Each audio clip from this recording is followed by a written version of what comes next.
Hello दोस्तों, आप सभी का स्वागत है समसामयिक घटना चक्र के इस ऑनलाइन प्लेटफॉर्म पर। मैं मोहित आप सभी के बीच उपस्थित हूं। आज अपने इस वीडियो में बात करेंगे 25, 26 और 27 मई के महत्वपूर्ण करंट अफेयर जो विभिन्न पत्र पत्रिकाओं में आपके परीक्षा के दृष्टिकोण से इंपॉर्टेंट। यहां पर देखा जाए तो Dainik Jagran, The Hindu, Indian Express, DD News, PIB, ANI की रही महत्वपूर्ण खबरों पर अपने इस वीडियो में लोग चर्चा करते हैं। ये क्लास आपकी आरओ परीक्षा के लिए तो इंपॉर्टेंट है ही, साथ साथ यूपीपीसीएस, बीपीएससी, यूकेपीएससी तथा अन्य एक दिवसीय परीक्षाओं के लिए समान रूप से महत्वपूर्ण होती है। डेली न्यूज़पेपर के जो क्रक्स होते हैं उन पर चर्चा की जाती है, टू द पॉइंट बातें की जाती है। इस क्लास की पीडीएफ, पीपीटी, टेस्ट इत्यादि आप प्राप्त करना चाहते हैं तो इसी वीडियो के आप पिन कमेंट चेक करिएगा, वहां पर हमारे पैकेज का लिंक है। मात्र 25 रुपए में आप उस पैकेज को ज्वाइन कर सकते हैं और फिर वहां पर देखा जाए तो व्हाट्सएप नंबर पे, मतलब व्हाट्सएप कम्युनिटी में जुड़ने के लिए एक कॉन्टैक्ट नंबर दे रखा है, उस पर आप कॉल कर दीजिएगा, आपको कम्युनिटी में जोड़ दिया जाएगा। चलिए चर्चा करते हैं क्लास पर। सबसे पहले देखें विश्व थायराइड दिवस। जो विश्व थायराइड दिवस है इसके बारे में चर्चा कर लेते हैं। तो थायराइड ग्रंथि हमारे शरीर में कई महत्वपूर्ण कार्यों को कंट्रोल करती है। इसका संतुलन बिगड़ते ही न सिर्फ वजन बढ़ने घटने लगता है बल्कि मूड स्विंग्स, थकान, बाल झड़ना और यहां तक कि दिल की धड़कनों पर भी इसका असर पड़ता है। ठीक है, ऐसे में लोगों को थायराइड से जुड़ी जागरूकता देने के लिए हर साल जो 25 मई का दिन होता है इसको वर्ल्ड थायराइड डे यानी कि विश्व थायराइड दिवस के रूप में मनाया जाता है। थीम क्या है इस बार का विश्व थायराइड दिवस का? तो थायराइड रोग और आर्टिफिशियल इंटेलिजेंस यानी कि thyroid disease and artificial intelligence इस बार का थायराइड दिवस का थीम है। ये थीम याद रखिएगा, आपकी परीक्षा के लिए इंपॉर्टेंट है। कब मनाया जाता है? तो 25 मई का जो दिन होता है, ठीक, 25 मई का जो दिन होता है इसको वर्ल्ड थायराइड डे के रूप में सेलिब्रेट किया जाता है। चलिए आगे देखें, emergency medicine day. Emergency medicine day जो है इसको कब सेलिब्रेट किया जाता है? 27 मई को सेलिब्रेट किया जाता है। 27 मई को हर साल सेलिब्रेट किया जाता है। चर्चा कर लेते हैं। विश्व भर में हर साल 27 मई को इमरजेंसी मेडिसिन डे मनाया जाता है। इसका उद्देश्य दुनिया भर की आबादी और निर्णय निर्माताओं को आपातकालीन चिकित्सा और आपातकालीन चिकित्सा देखभाल के बारे में सोचने और बात करने के लिए एकजुट करना है। इस वर्ष का थीम क्या है? Proud to be provide your emergency care. ठीक है, थीम याद रखिएगा, यह थीम आपके परीक्षा के लिए इंपॉर्टेंट है। थीम क्या है? Proud to be provide your emergency care इस बार का थीम है, विषय। चलिए अब यहां पर चर्चा कर लेते हैं अपने महत्वपूर्ण बिंदुओं पर। महत्वपूर्ण करंट अफेयर के टॉपिक क्या क्या टॉपिक हैं जो पिछले 3 दिन में चर्चा में रहे? नोवाक जोकोविच ने एटीपी टूर का 100वां खिताब जीता है। ठीक है, 100 टाइटल एटीपी जीत लिया है। किसने जीता है? नोवाक जोकोविच ने जीता है। नोवाक जोकोविच कहां के खिलाड़ी है? सर्बिया के खिलाड़ी है। चर्चा कर ले यहां पर, तो सर्बिया के टेनिस खिलाड़ी नोवाक जोकोविच ने एटीपी टूर का 100वां खिताब जीतकर एक और इतिहास रचा है। यह उपलब्धि हासिल करने वाले वे तीसरे खिलाड़ी बन गए, यानी कि 100 एटीपी टूर जीतने वाले तीसरे खिलाड़ी कौन बने हैं? नोवाक जोकोविच बने हैं। ठीक है, और ये कहां के खिलाड़ी हैं? सर्बिया के खिलाड़ी हैं। आगे हम बात कर ले, जोकोविच ने स्विट्जरलैंड के जेनेवा ओपन में फाइनल में ह्यूबर्ट हरकाज को हराकर यह उपलब्धि हासिल की है। इससे पहले जिमी कंसन और रोजर फेडरर के नाम यह मुकाम है। ठीक है, यहां पर देखा जाए जिमी कांसर और रोजर फेडरर के नाम यह मुकाम है। आगे चर्चा कर ले, नोवाक जोकोविच ने 2006 में एमस फोर्ड में निकोलस मासो को फाइनल में हराकर अपना पहला एटीपी टूर जीता था। यानी कि पहला एटीपी टूर कब जीता था? सन 2006 में जीता था। और 100वां एटीपी टूर कब जीता है? 2025 में जीता है। ठीक है, नोवाक जोकोविच में जीता है, सर्बिया के खिलाड़ी है और ऐसा मुकाम हासिल करने वाले, 100 खिताब जीतने वाले, 100 एटीपी टूर जीतने वाले ये तीसरे खिलाड़ी बन गए हैं। चलिए अगली खबर पर चर्चा करें। पहले हॉकी इंडिया मास्टर्स कप की घोषणा हो गई है। ठीक है, यहां पर पहला हॉकी इंडिया मास्टर्स कप की घोषणा हो गई है। जैसे जो दिग्गज खिलाड़ी हैं, ठीक है, जो रिटायर हो चुके हैं वो भी अब खेलेंगे। जैसे आईपीएल होता है तो लीजेंडरी आईपीएल जो होते हैं, ठीक है, लीजेंडरी जो लीग होती है, उसी प्रकार से हॉकी में भी होगा। तो पहला हॉकी मास्टर्स कप जो है इसका अनाउंसमेंट हो चुका है। पहले हॉकी इंडिया मास्टर्स कप की घोषणा कर दी गई है। यह प्रतियोगिता पुरुष और महिला दोनों वर्गों में होगी। मास्टर्स कप के पहले टूर्नामेंट का आयोजन जो होगा यह 18 जून से, कब से? 18 जून से 27 जून तक कहां पर होगा? चेन्नई में होगा। परीक्षा में से पूछा जा सकता है कि जो पहला मास्टर्स कप है इसका आयोजन कहां पर किया जाएगा? चेन्नई में किया जाएगा। और यह कब से कब तक होगा? तो यह 18 जून से 27 जून के बीच में इसका आयोजन होगा। और यह टूर्नामेंट भारतीय हॉकी के लिए एक नया अध्याय है जिसमें हॉकी के पूर्व दिग्गज खिलाड़ी भाग ले पाएंगे। ठीक है, यानी कि जो रिटायर हो चुके हैं वो खिलाड़ी भी इसमें पार्टिसिपेट कर पाएंगे। यहां पर चर्चा कर ले, इस प्रतियोगिता में पुरुष वर्ग में खिलाड़ियों की आयु जो है वो 40 या इससे अधिक तथा महिला वर्ग में जो खिलाड़ियों की आयु है वो 35 साल या इससे अधिक होगी। तो ये आयु वर्ग जो है उसको आप याद रखिएगा कि जो पुरुष वर्ग है उसमें 40 वर्ग या उससे ज्यादा के लोग सम्मिलित होंगे और जो महिला वर्ग है उसमें 35 वर्ग या उससे ज्यादा के लोग सम्मिलित होंगे मास्टर्स कप में। हॉकी का टूर्नामेंट एग्जाम के लिए आपके इंपॉर्टेंट है। चलिए आगे देखें, 120 मेगावाट की गौरी गंगा परियोजना को मिली मंजूरी। ठीक है, केंद्र सरकार के द्वारा जो गौरी गंगा परियोजना है इसको मंजूरी प्रदान कर दी गई है। गौरी गंगा परियोजना कहां पर अवस्थित है? यूकेपीएससी जो देने जा रहे हैं उनके लिए इंपॉर्टेंट है। यूकेपीएससी 2025। ठीक है, पिथौरागढ़ जिले में गौरी गंगा नदी पर प्रस्तावित 120 मेगावाट क्षमता की सिरकारी भयोल रूपसिया बागड़ जल विद्युत परियोजना, ठीक है, को केंद्र सरकार की मंजूरी दे दी है। इसको गौरी गंगा परियोजना के नाम से भी जाना जाता है। या इसका पूरा नाम क्या है? सिरकारी भयोल रूपसिया बागड़ जल विद्युत परियोजना। कहां पर अवस्थित है? ये उत्तराखंड में बना है। उत्तराखंड के किस जिले में? पिथौरागढ़ जिले में बना है। किस नदी पर बनेगी? गौरी गंगा नदी पर बनेगी। और इसी कारण से इसको क्या कहा जाता है? गौरी गंगा परियोजना के नाम से भी जाना जाता है। आगे देखिए, इस परियोजना से प्रतिवर्ष अनुमानित 529 मिलियन यूनिट हरित ऊर्जा का उत्पादन होगा, जिससे उत्तराखंड की विद्युत आवश्यकताओं की पूर्ति के साथ ही राज्य में ऊर्जा आत्मनिर्भरता बनाने की दिशा में महत्वपूर्ण योगदान मिलेगा। ठीक है, अब यहां चर्चा कर ले। यह परियोजना पर्यावरण की दृष्टि से अत्यंत संवेदनशील रूप में डिजाइन की गई है। लगभग 1 किलोमीटर सुरंग निर्माण और अधिकांश संरचनाएं भूमिगत होने के कारण वन भूमि पर प्रभाव नगण्य रहेगा। परियोजना क्षेत्र में कोई राष्ट्रीय उद्यान, वन्यजीव अभ्यारण्य या इको सेंसिटिव जोन नहीं है और ना ही इससे किसी प्रकार का विस्थापन होगा। यानी कि ये परियोजना जब संचालित की जाएगी तो इससे पर्यावरण पर जो नुकसान होता है, जब कोई परियोजना स्टार्ट की जाती है तो पर्यावरण पे नुकसान होता है। बहुत से जो जीव जंतु है वो विस्थापित हो जाते हैं, मनुष्यों को भी जो वहां पर आवास है उन विस्थापित हो जाते हैं, ज्यादातर एरिया जो होता है वो जलमग्न हो जाता है। लेकिन इस क्षेत्र में देखा जाए जो गौरी गंगा परियोजना है, इससे ऐसा कोई भी नुकसान नहीं होने वाला है। ठीक है, तो ये आपके परीक्षा के दृष्टिकोण से इंपॉर्टेंट है। गौरी गंगा परियोजना किस राज्य की है? उत्तराखंड राज्य की है। ठीक है, और किस जिले में बनाई जाएगी? पिथौरागढ़ जिले में बनाई जाएगी। चलिए आगे चर्चा करते हैं राहवीर योजना। अब राहवीर योजना को मंजूरी प्रदान कर दी गई है। चर्चा कर लेते हैं राहवीर योजना क्या है। मध्य प्रदेश सरकार ने सड़क सुरक्षा को बढ़ावा देने और दुर्घटनाओं के दौरान समय पर सहायता पहुंचाने कि केंद्र की पहल के अनुरूप राहवीर योजना को मंजूरी दी है। ठीक है, जैसा जो गोल्डन पीरियड होता है ना, किसी का एक्सीडेंट हुआ तो 1 घंटे का जो टाइम पीरियड होता है, उसके बीच में अगर आप किसी को अस्पताल पहुंचाते, पहले क्या होता था कि लोग अस्पताल पहुंचाने से डरते थे कि अस्पताल पहुंचाएंगे कहीं ऐसा ना हो कि वो मर जाए, फिर उसके ऊपर सारा जो इल्जाम है वो हमारे ऊपर आ जाए। ठीक है, तो ऐसा लोग डरते थे। लेकिन जो राहवीर योजना है, अब राहवीर योजना को केंद्र सरकार ने क्या किया था, ऐसी ही एक पहल स्टार्ट की थी केंद्र सरकार ने कि आप अगर जो पहुंचाते हैं, कोई अगर किसी का एक्सीडेंट हो गया है उसको आप अस्पताल पहुंचाते हैं, तो सड़क परिवहन मंत्रालय के अंतर्गत एक योजना स्टार्ट की गई थी, उसके तहत आपको पुरस्कृत किया जाता था। ठीक है, और उसी से इंस्पायर होकर मध्य प्रदेश सरकार ने राहवीर योजना स्टार्ट की है। ठीक है, चर्चा कर ले। इस योजना के तहत सड़क दुर्घटना के शिकार व्यक्ति को प्राथमिक स्वास्थ्य केंद्र तक ले जाने को राज्य सरकार द्वारा 25,000 रुपए का इनाम दिया जाएगा। अगर कोई व्यक्ति उसका एक्सीडेंट हो जाता है और उसको प्राथमिक स्वास्थ्य केंद्र तक ले जाते हैं तो आपको 25,000 रुपए का इनाम प्रोवाइड किया जाएगा सरकार के द्वारा। चलिए आगे देखें। पुरुषों की F42 भाला फेंक स्पर्धा में नया विश्व रिकॉर्ड बना है। ठीक है, यहां पर देखा जाए जो पुरुषों की F42 कैटेगरी है, ठीक है, अलग अलग कैटेगरियां होती हैं, इसमें जो F42 कैटेगरी है, इसमें जो स्पर्धा है, इस स्पर्धा में नया विश्व रिकॉर्ड बना है। चर्चा कर लेते हैं। स्विट्जरलैंड के नॉटविल शहर में चल रही विश्व para athletics grand pre tournament में भारतीय पैरा एथलीट महेंद्र गुर्जर ने, किसने? महेंद्र गुर्जर, नाम याद रखिएगा। पुरुषों की F42 भाला फेंक स्पर्धा में 61.17 मीटर का थ्रो फेंक कर नया विश्व रिकॉर्ड बनाया है। ठीक है, नया विश्व रिकॉर्ड बनाया है। आगे चर्चा कर ले। 27 वर्षीय महेंद्र गुर्जर ने वर्ष 2022 में ब्राजील के रॉबर्टो फ्लोरियानी एडिलिंसन द्वारा बनाए गए 59.90 मीटर के पिछले रिकॉर्ड को तोड़ा है। ठीक है, तो यहां पर रिकॉर्ड कितने मीटर का बना है? 61.17 मीटर का रिकॉर्ड बना है। किसने बनाया है? महेंद्र गुर्जर ने बनाया है। और कौन सी कैटेगरी में बनाया है? कैटेगरी याद रखिएगा, F42 भाला फेंक कैटेगरी है। परीक्षा वहां से पूछा जा सकता है कि महेंद्र गुर्जर निम्नलिखित में से किस खेल से संबंधित है, तो भाला फेंक से संबंधित है। ये पॉइंट भी याद रखिएगा। ठीक है, और विश्व रिकॉर्ड बना है तो इस वजह से इनका नाम इंपॉर्टेंट हो जाता है। एग्जाम के दृष्टिकोण से बहुत महत्वपूर्ण नाम है, ये आपसे एग्जाम में पूछा जा सकता है। चलिए अगली खबर देखें। निकोसोर डैन रोमानिया के नए राष्ट्रपति। ठीक है, यहां पर चर्चा कर ले। निकोसोर डैन ने रोमानिया के नए राष्ट्रपति का 26 मई को पदभार संभाल लिया है। यहां पर चर्चा करें। 55 वर्षीय निकोसोर डैन ने 18 मई को राष्ट्रपति पद के दूसरे दौर का जो चुनाव हुआ था उसमें 53.6% वोट हासिल किए थे। ठीक है, और इसी के साथ देखा जाए तो ये रोमानिया के राष्ट्रपति बन गए। और ऐसे सवाल जो होते हैं वो आपके परीक्षाओं में पूछे जाते हैं। जो नई अंतरराष्ट्रीय नियुक्तियां होती हैं, नई नियुक्तियां होती हैं अंतरराष्ट्रीय परिदृश्य में, उसमें जो विभिन्न राष्ट्राध्यक्ष हैं उनकी नियुक्ति होती है, आपके परीक्षा के लिए इंपॉर्टेंट है। आप पीवाई की उठा के देखिए, वहां से सवाल पूछे गए बराबर। तो यहाँ पर ये आपके परीक्षा के दृष्टिकोण से इंपॉर्टेंट हो जाता है, एग्जाम में आपसे पूछा जा सकता है। चलिए आगे देखें। उन्होंने रोमानियाई संघ गठबंधन यानी कि रोमानियाई यूनियन अलायंस जो था उसके नेता जॉर्ज सिमियन को हराया है। किसको हराया है? जॉर्ज सिमियन को हराया है।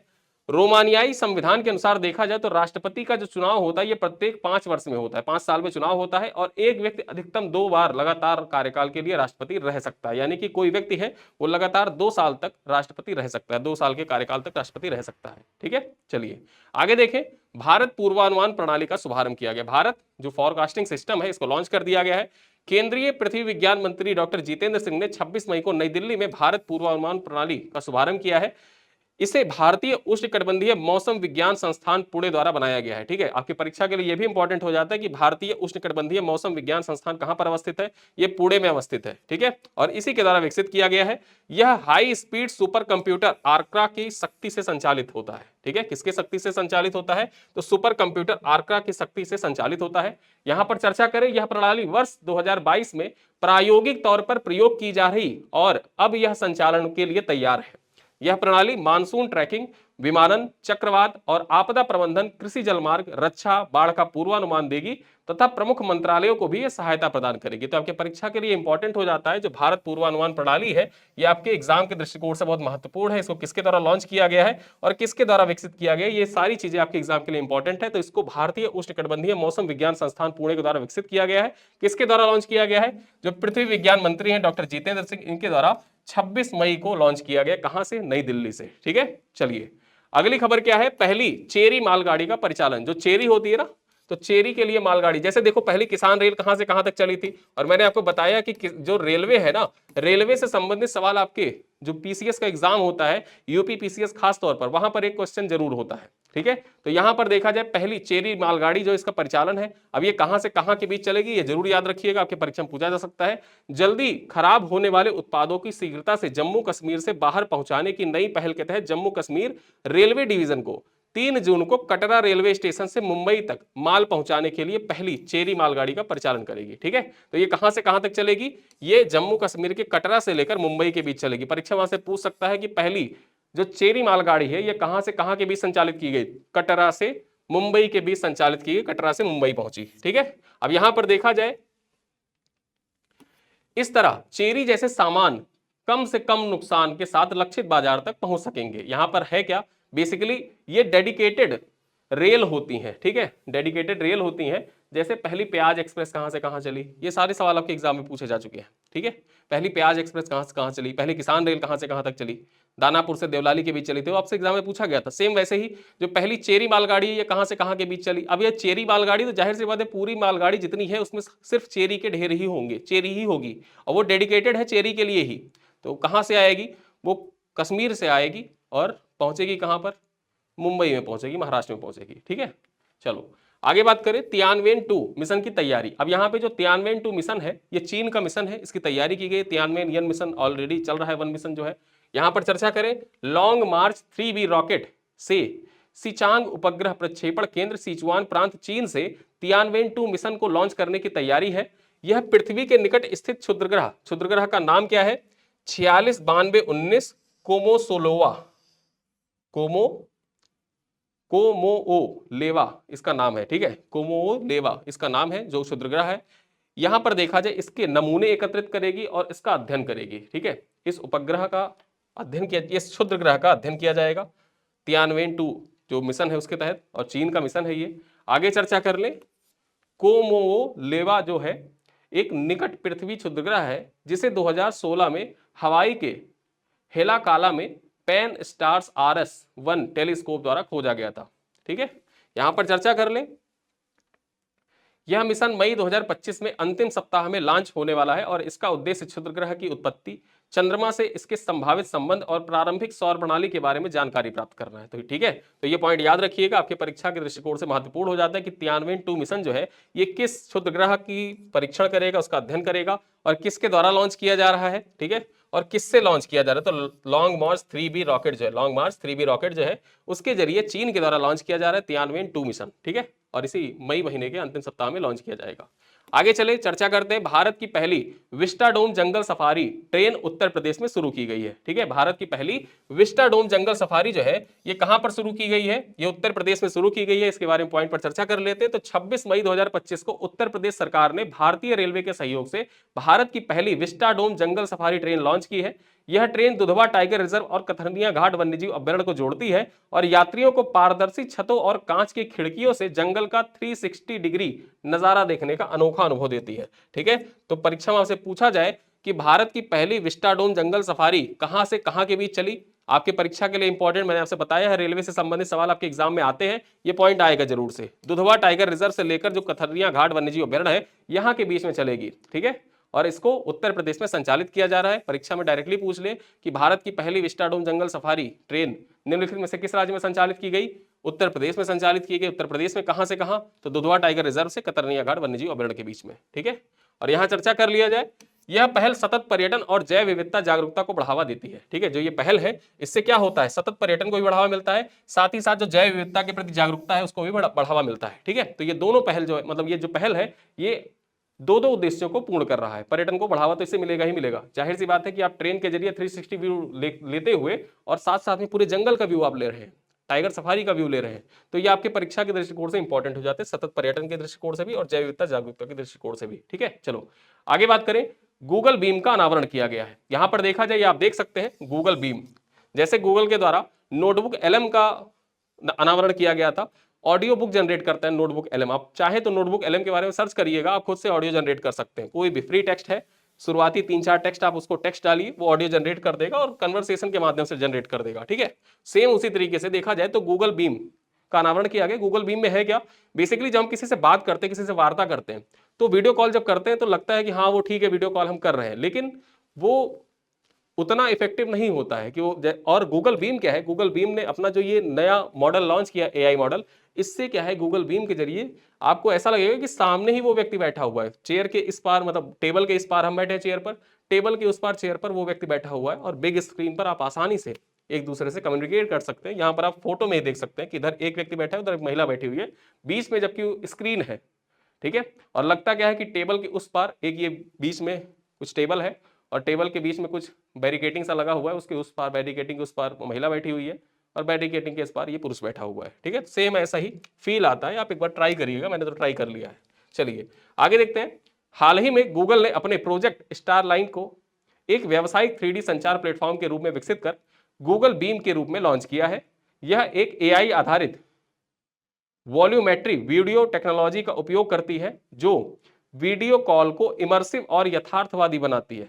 मतलब देखा जाए तो जो वीडियो कॉल होता है ना, इसको इमर्सिव और यथार्थवादी बना देता है। ये आपको लगेगा ही नहीं कि हम वीडियो कॉल कर रहे हैं, लगेगा कि सामने कोई बैठा हुआ है जिससे हम बात कर रहे हैं। ठीक है, अब यहां पर देखा जाए जूम, एचपी तथा डिलोइट जैसी वैश्विक कंपनियों के साथ साझेदारी के साथ गूगल बीम अब कार्य क्षेत्र संचार में क्रांति लाने और एआई संचालित रियल टाइम स्पीच ट्रांसलेशन के जरिए वैश्विक भाषा बाधाओं को समाप्त करने की दिशा में एक बड़ा कदम है। ठीक है, यहां पर देखा जाए जो आपके परीक्षा के दृष्टिकोण से भी इंपॉर्टेंट हो जाते हैं ऐसे जो नई नई एआई टेक्नोलॉजी है। जब एआई से संबंधित आप निबंध लिख रहे होंगे, एआई से संबंधित निबंध आ जाए तो ये सारे पॉइंट आप लिख सकते हैं कि गूगल बीम लॉन्च किया गया वीडियो कॉल के लिए, नोटबुक एलएम लॉन्च किया गया जो आसानी से सारी चीजों को कन्वर्सेशन के माध्यम से हमको समझाने का प्रयास करता है। बहुत से नोटबुक होते हैं, नोटबुक जनरेट किए जाते हैं। ठीक है, अब ऑडियो बुक जनरेट किए जाते हैं, तो ये सब ऑडियो बुक कैसे जनरेट किए जाते हैं? इन्हीं सब टूल्स का सहायता लेके जनरेट किए जाते हैं। ठीक है, चलो आगे देखते हैं। हार्वर्ड यूनिवर्सिटी में विदेशी छात्र छात्राओं के दाखिले पर रोक लगा दी गई है।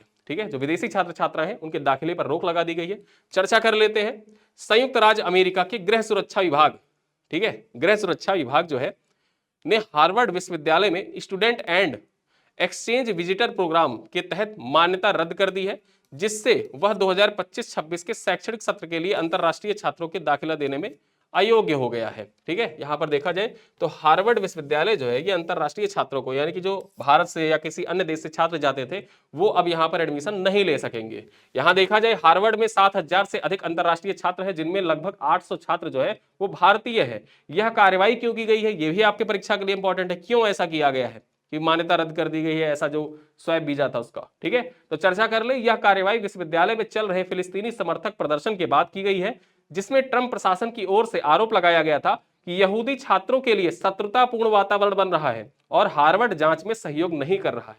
इसी वजह से देखा जाए तो हार्वर्ड यूनिवर्सिटी में जो विदेशी छात्र छात्राओं के दाखिले होते थे उन पर रोक लगा दिया गया कि कब कोई भी ऐसा जो नेशनल है, ठीक है, मतलब ऐसा व्यक्ति जो अमेरिका का नागरिक नहीं है, किसी अन्य देश का नागरिक है, तो उसको अब हार्वर्ड में एडमिशन नहीं मिलेगा।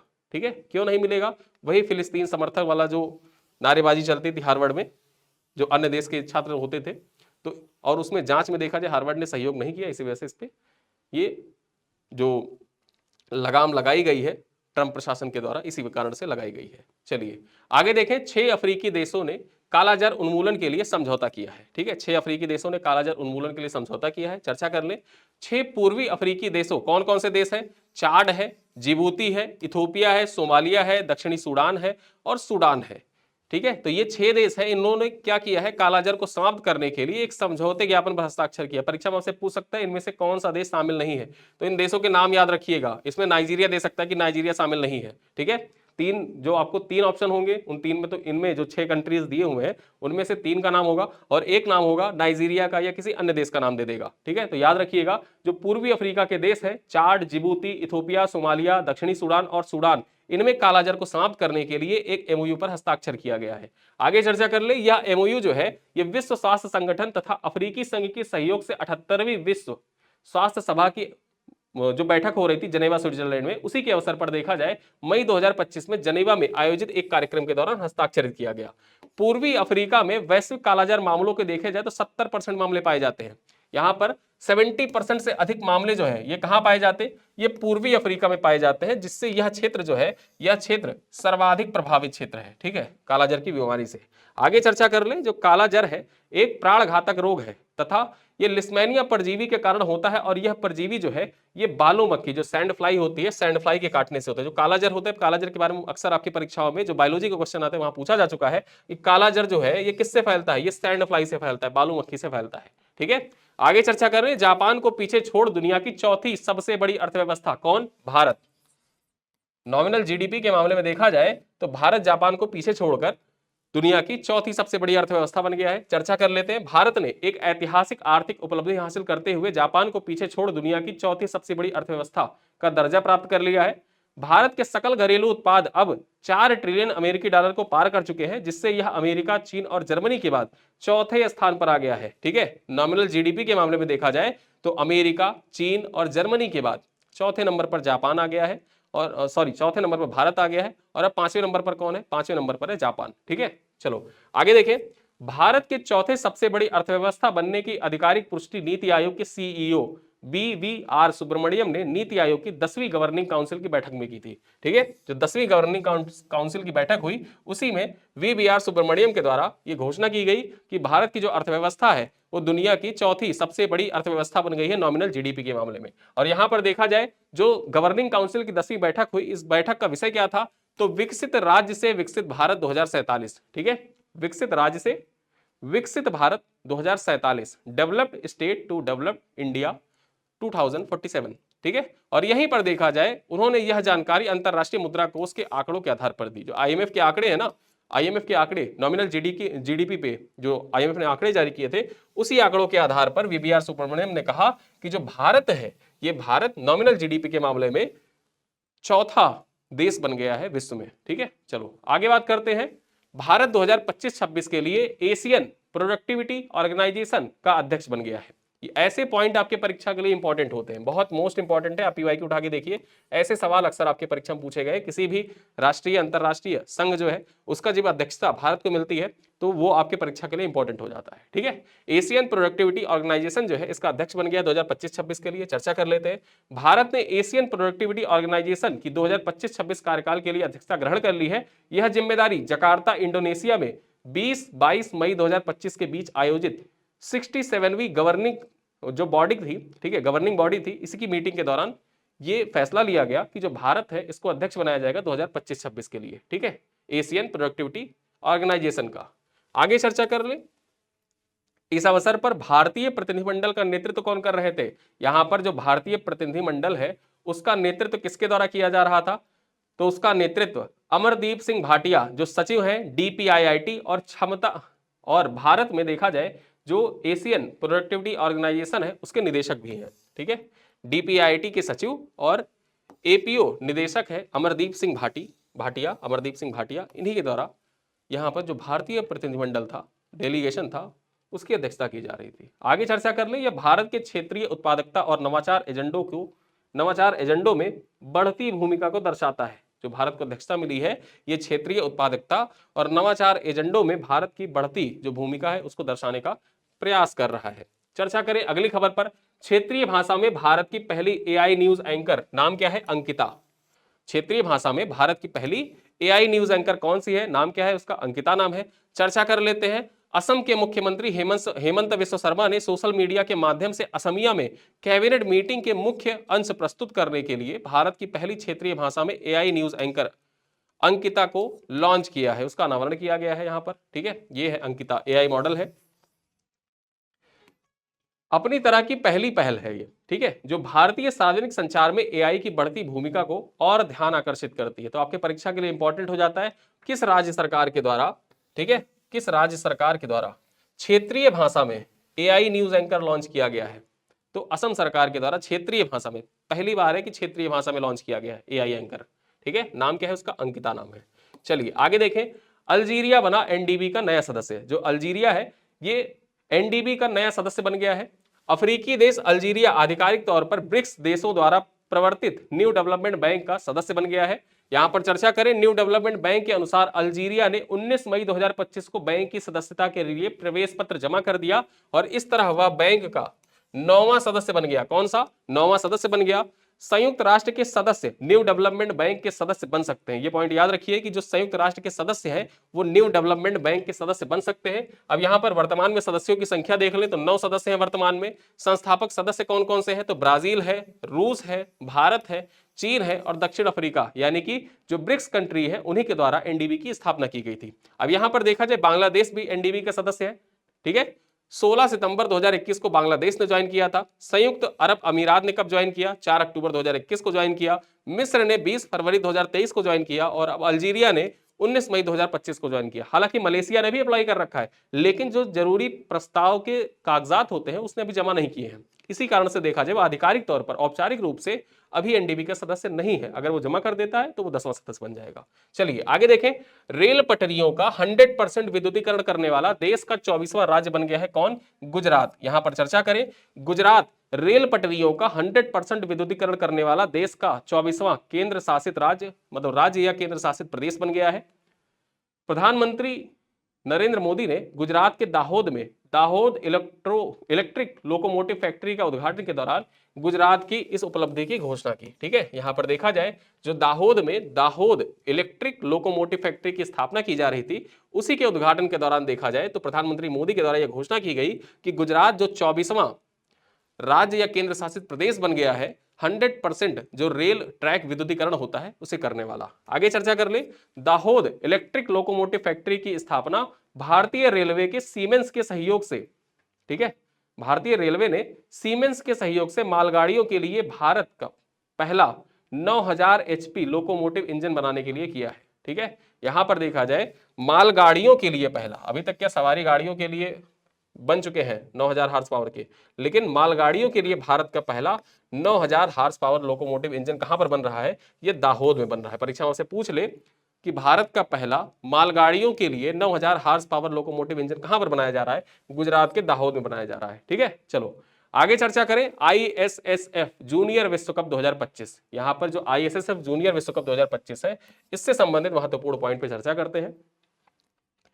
भारत ने जर्मनी के सुहल शहर में आयोजित ISSF जूनियर विश्व कप 2025 में चीन को पीछे छोड़ते हुए पदक तालिका में शीर्ष स्थान हासिल किया। यानी कि पहला स्थान किसका रहा?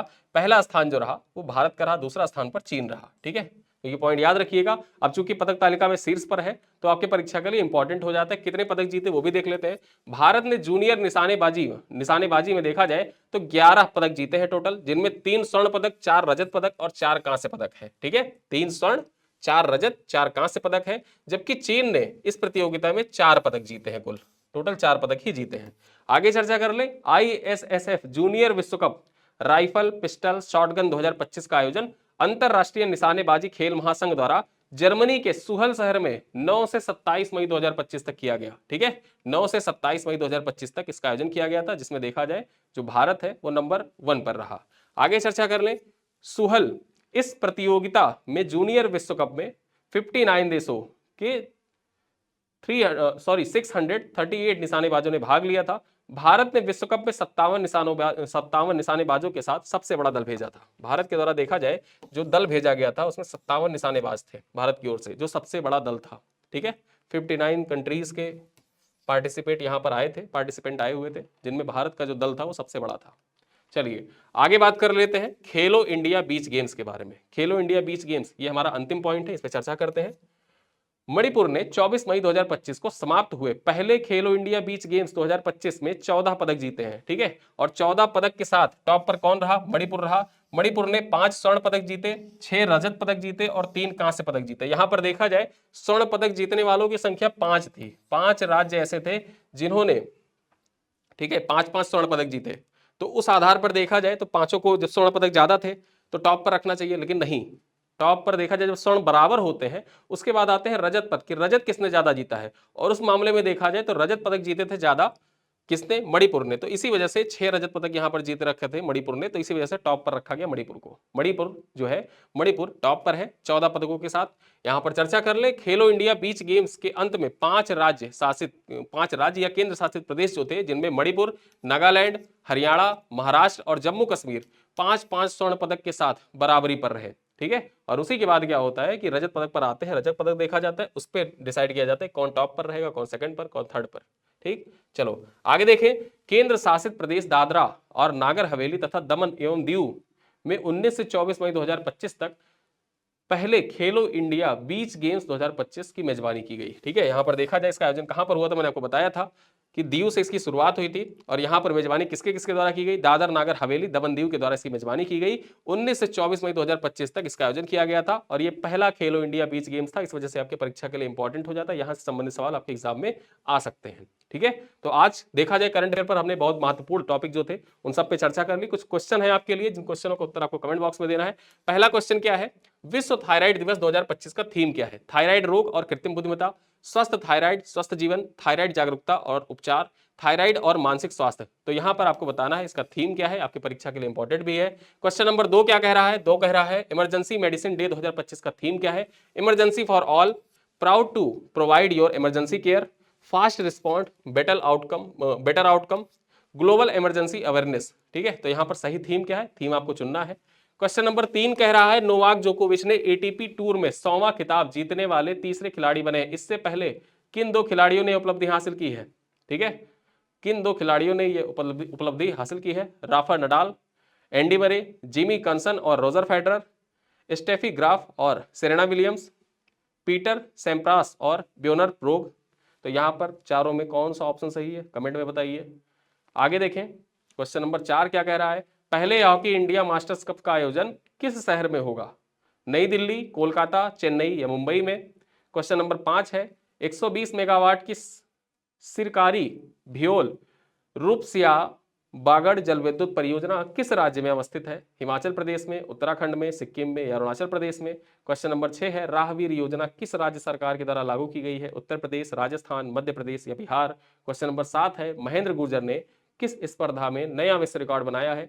F14 भाला फेंक, F44 discus throw, F46 100 metre, F41 shot put. तो कौन सी कैटेगरी में विश्व रिकॉर्ड बनाया है महेंद्र गुर्जर ने? ये आपको बताना है कमेंट बॉक्स में। क्वेश्चन नंबर 8 है रोमानिया के नए राष्ट्रपति कौन बने हैं? ऐसे सवाल मैंने आपको बताया कि परीक्षाओं में पूछे जाते रहे, बार बार पूछे जाते हैं, तो याद रखिएगा। 8वां नंबर का सवाल है रोमानिया में नए राष्ट्रपति कौन बने हैं, आपको बताना है कमेंट बॉक्स में। क्वेश्चन नंबर 9 है भारत पूर्वानुमान प्रणाली किस संस्थान के द्वारा विकसित की गई है? भारतीय मौसम विभाग के द्वारा विकसित की गई है, या भारतीय अंतरिक्ष अनुसंधान संगठन के द्वारा विकसित की गई है, या भारतीय उष्णकटिबंधीय मौसम विज्ञान संस्थान के द्वारा विकसित की गई है, या राष्ट्रीय आपदा प्रबंधन प्राधिकरण के द्वारा विकसित की गई है? कमेंट में बताइए। और अंतिम सवाल है पहली चेरी मालगाड़ी किस स्टेशन से मुंबई तक चलेगी? कौन सी स्टेशन से मुंबई तक चलेगी? जम्मू तवी से, या श्रीनगर से या कटरा से या उधमपुर से। तो यहाँ पर 4 ऑप्शन है, इन चारों ऑप्शन में कौन सा ऑप्शन सही है ये आप कमेंट में बताइए। यहाँ पर देखा जाए तो पिछले 3 दिन के करंट अफेयर को कवर किया गया है, जिनमें प्रश्नों की संख्या होनी चाहिए ज्यादा, ठीक है, वो प्रश्नों की संख्या होनी चाहिए ज्यादा। तो कुछ ज्यादा प्रश्न है जो मैं इसमें 10 क्वेश्चन और ऐड करके पीडीएफ जो प्रोवाइड करूंगा वहां पे आपको प्रोवाइड कर दिया जाएगा। आप कमेंट बॉक्स में इन 10 प्रश्नों का उत्तर दीजिए, क्योंकि 20 प्रश्न हम आपसे पूछ लेंगे तो आप कमेंट उत्तर नहीं देंगे, ठीक है, कमेंट में एक एक प्रश्न का उत्तर नहीं देंगे। तो इसी वजह से मैं आपसे यहाँ पर 10 ही सवाल पूछ रहा हूँ, ताकि 10 सवालों का उत्तर आप कमेंट बॉक्स में दे सके आसानी से, ठीक है। तो वीडियो कैसा लगा आप बताइएगा, और रिवीजन सीरीज वाले वीडियो भी आपके बीच आते रहेंगे, उसके लिए आप परेशान मत होइएगा। रिवीजन सीरीज के वीडियो लगातार आते रहेंगे आप लोगों के बीच में, और करंट अफेयर के वीडियो भी आते रहेंगे, करंट अफेयर का भी रिवीजन करवाया जाएगा, ठीक है। उसके लिए आप बिल्कुल परेशान मत होइए। वीडियो पसंद है तो अपने दोस्तों के साथ साझा करिए। मिलते हैं अगली क्लास में, तब तक के लिए।